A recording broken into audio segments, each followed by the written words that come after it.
हाँ जी, इस गुरपुरब से जोड़ा एक मुगालता ग्राफिक्स राही पोस्टर राही साढ़े तक बहुत सारे ग्राफिक्स पहुँचे हैं। वो अंदर जोड़ा लिखा गया इसनों बाबा गुरु नानक देव जी का 555वां प्रकाश पुरब वो दसिया गया है, लेकिन ये है 554वां प्रकाश पुरब।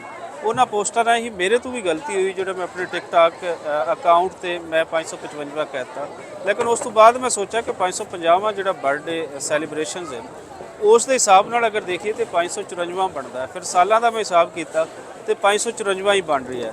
सो इत्थे गुरुद्वारा जन्म स्थान के अंदर जो मैं आया वहाँ तो इत्थे भी 554वें बर्थडे सैलीब्रेशन का वो लग्या हुआ है। सो ये 555वां बर्थडे सैलीब्रेशन नहीं है। जोड़े दोस्तों को एक मुगालता होया है अपन पोस्टां वो रिवाइज कर देन, क्योंकि ये एक बहुत कन्फ्यूजन होती है लोगों को मुगालता होता है कि असी की कहना है।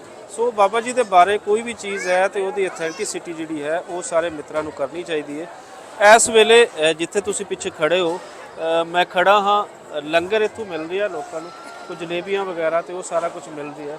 ये नाल तुहानूं ये भी दिखाने कि किंज दी इत्थे लैना लगी हुई हैं तो किंज पिछे लोग खड़े हैं। फैसल साहब ज़रा दिखाओ पिछे पिछे दिखाओ कित्थे तक सारी लंबी लाइन है। और जिमें कि डिटेल एक वीडियो राही तुहानूं असीं लंगर हाल दे वो सारा लंगर बाज़ार के अंदर की हो रही है वो दिखाया है। इस दे अंदर एक खूबसूरती ये है कि इहदे ते मुख्तलिफ आइटम्स हैं, इसलिए लोगों को शायद पसंद है ज़्यादा, इसलिए एक लंबी लाइन लगी हुई है। सो कुछ होर देखते हैं, कुछ होर तुहानूं दिखाते हैं।